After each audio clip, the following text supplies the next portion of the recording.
வந்துட்டாருன்னு நினைக்கிறேன்.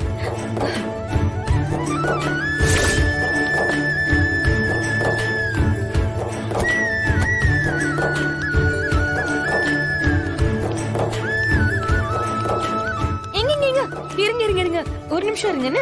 ஏய் என்ன பண்ண போற? ஒரு நிமிஷம் எங்க இருங்க, நான் வந்துடுறேன்.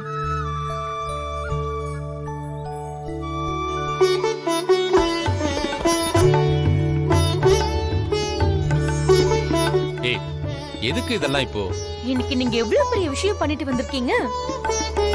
தலைவர் பொறுப்புல உட்கார்ந்து தீர்ப்பெல்லாம் சொல்லிட்டு வந்திருக்கீங்க. நீங்க என்கிட்ட ஒரு வார்த்தை கூட சொல்லல பாத்தீங்களா? சொல்லிருந்தா நானும் உங்க கூடவே வந்திருப்பேன்ல. ஊரு கண்ணு எல்லாமே உங்க மேலதான் இருக்கும்.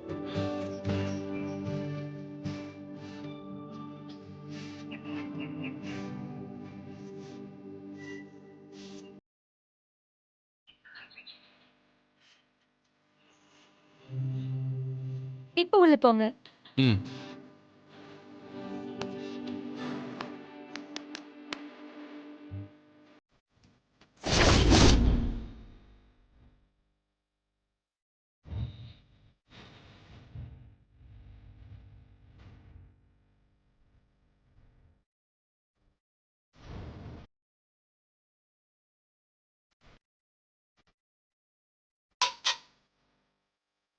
என்னங்க, இப்பவாவது நான் சொன்னது உங்களுக்கு புரிஞ்சுதே. ரொம்ப சந்தோஷங்க. இத பாரு, நான் ஒன்னும் உனக்காக பண்ணல, அண்ணனுக்காக தான் செஞ்சேன். அண்ணன் தான் குடும்பத்துல இருந்து யாரும் வரமாட்டாங்கன்னு சொல்லிட்டாருல்ல, அப்புறம் எதுக்கு நீ போன? அக்கா நான் ஒன்னும் எனக்கு பதவி வேணுங்கிறதுக்காக போலக்கா. அது அண்ணனுடைய இடம், அது வேற யார் கைக்கும் போக கூடாது, அதுக்காக தான்க்கா போனேன். சிவா, உனக்கு அந்த பதவிக்கான தகுதியும் உரிமையும் இருக்கு.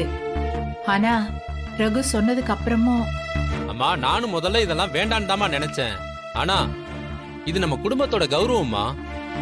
இப்ப நடந்துகிட்டு இருக்க எல்லா பிரச்சனையும் ஒரு நாள் சரியா போயிரும். இப்போ திரும்பவும் அண்ணனுக்கு தாமா அந்த பதவி போய் சேரணும், அதுக்காக தாமா நான் போனேன். அண்ணே எங்கம்மா? சொந்த பையன் மாதிரி வளர்த்தவனும் என் முதுகுல குத்துறான். யார் எப்படி மாறினாலும் நீ என் கூட இருக்க. நீ என்னைக்குமே என்ன மீறி போக மாட்டேன்னு நான் நினைச்சேன். ஆனா கடைசி நம்பிக்கையும் போயிடுச்சு. அண்ணா அண்ணா அண்ணா, நான் உங்களை சாமியா தானே பாக்குறேன். என்னைக்குமே நான் உங்க பேச்சை மீறி நடக்கணும்னு நினைச்சதே இல்லைன்னு. அண்ணா நான் ஏன் போனேன்னா, நான் வேண்டாம், எனக்கு எந்த விளக்கமும் தேவையில்லை. நான் உன்னை சின்ன வயசுல இருந்து பார்த்த அதே தம்பியா தான் நினைச்சுக்கிட்டு இருந்தேன். ஆனா நீ வளர்ந்துட்ட. இல்லன்னு ரொம்ப பெரிய மனுஷன் ஆயிட்ட. நான் தான் அதெல்லாம் தெரிஞ்சுக்காம இருந்துட்டேன். அது ஏன் தப்புதான். ஐயோ அண்ணா அண்ணா, அப்படிலாம் பேசாதீங்க அண்ணா. அண்ணா நான் உங்க கால்ல கூட வேண்டாம், எனக்கு உண்மையில எந்த கோபமும் இல்லை.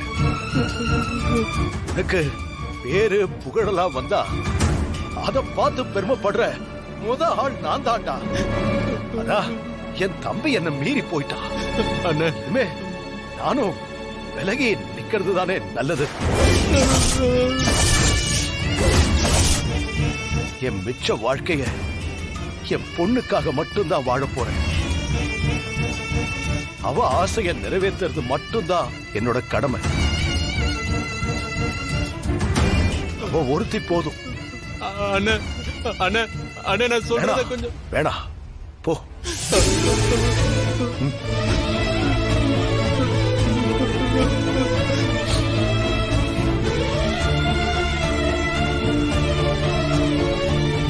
பெரியம்மா,